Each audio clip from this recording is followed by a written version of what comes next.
Isang pinagpalang araw mga kanayon. Ito nga pala at malaki na naman yung tubig.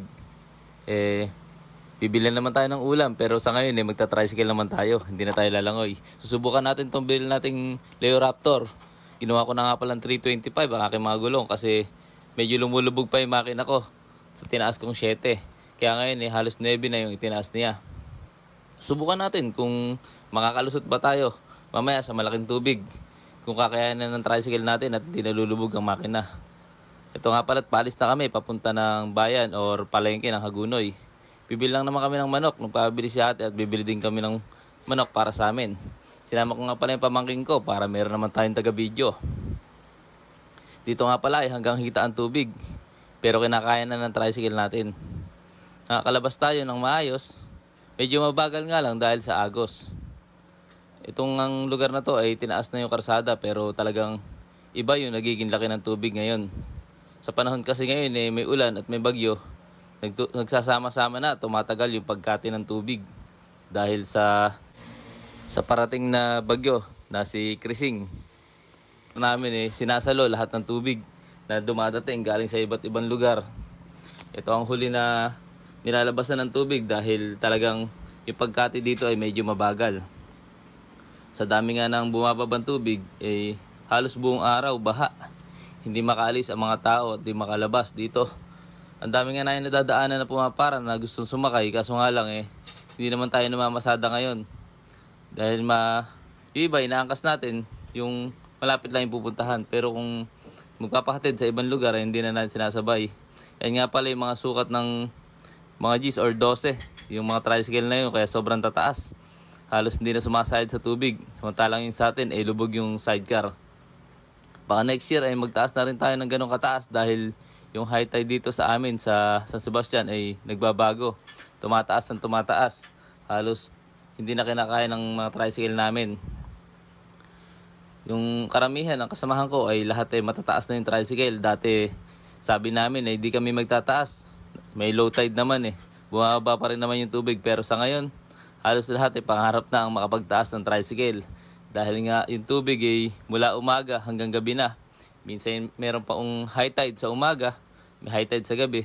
Kaya halos hindi na makuhang humupa ng tubig or talagang nagtatagal yung tubig. Dito nga pala sa Rizal dating hindi naman binabaha. Ngayon lagi na siyang baha. Sumasabay na rin sa laki ng tubig doon sa may loob. Pero kung sa bayan kati na. Dito naman sa amin sa Sukol palaki pa ng palaki. Andito na nga pala tayo sa palengke. Maghahanap lang tayo ng manok dahil medyo tanghali na. Buti dito sa isang tindahan marami pang tindang manok pero wala na silang ganong tindang baboy. Kasi sa umaga ubusan talaga kagad ng bilihin. Nakabil na nga pala tayo at yan nga pala yung center terminal namin. Diyan kami pumarada kasi bawal dun sa labas. Total wala namang ganong pila dahil nga sa dami ng hindi naglabas. Halos walang nakapila ni isa. Dahil nga sa laki ng tubig. Yan nga pala San Nicolas yung kabilang pila. Yung sa amin San Sebastian yung dinaanan namin. May mga pasahero pero walang nakapilang tricycle. Kaya yung ibang nagtsatsaga na lumabas pag gagantong kalaki yung tubig talagang libo kung kumita. Dahil solo nila. Napakabilis ang biyahe. Kaso hindi tayo lumalabas pag malaki yung tubig na sagad na dahil kawawa din naman yung tricycle.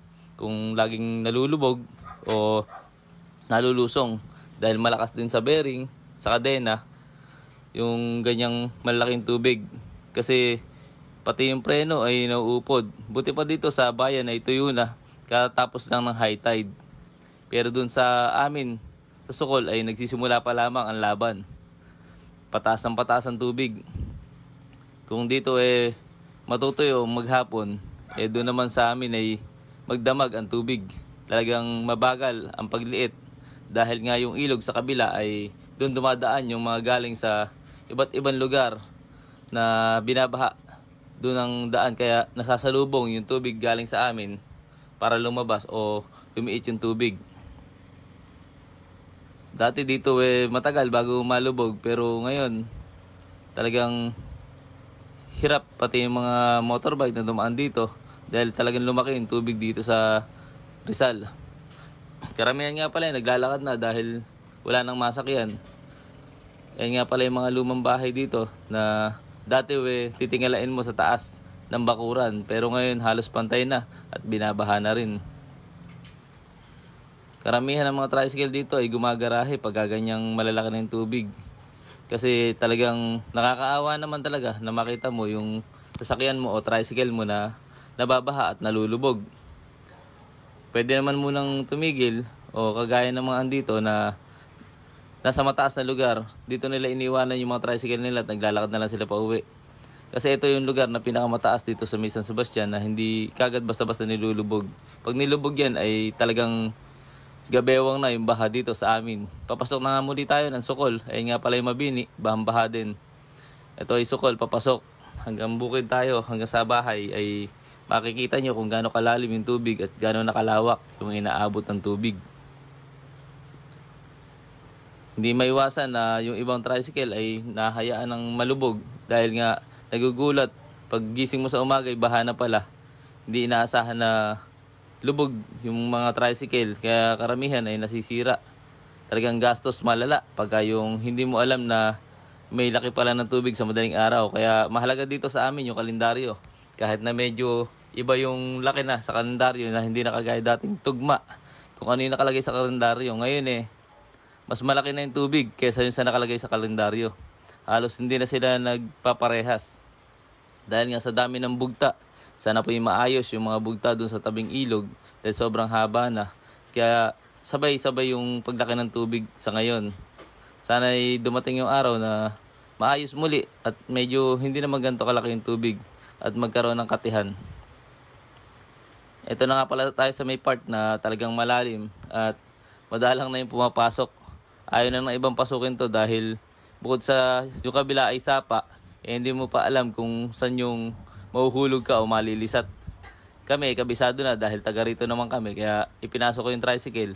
Araw-araw akong pumapasok dito. Kaya kabisado na natin kung nasan yung sapa. Talagang gigiliran mo lang yung pader. Dahil pag di ka gumili dyan, siguradong hulog ka sa sapa. Karamihan, ayaw kaming ihati dito. Pero dahil nga mataas naman yung tricycle natin, tayo yung madalas pumapasok dito. Sana mag-ingat tayong lahat sa araw-araw natin pagsubok dito sa San Sebastian na ating nararanasan.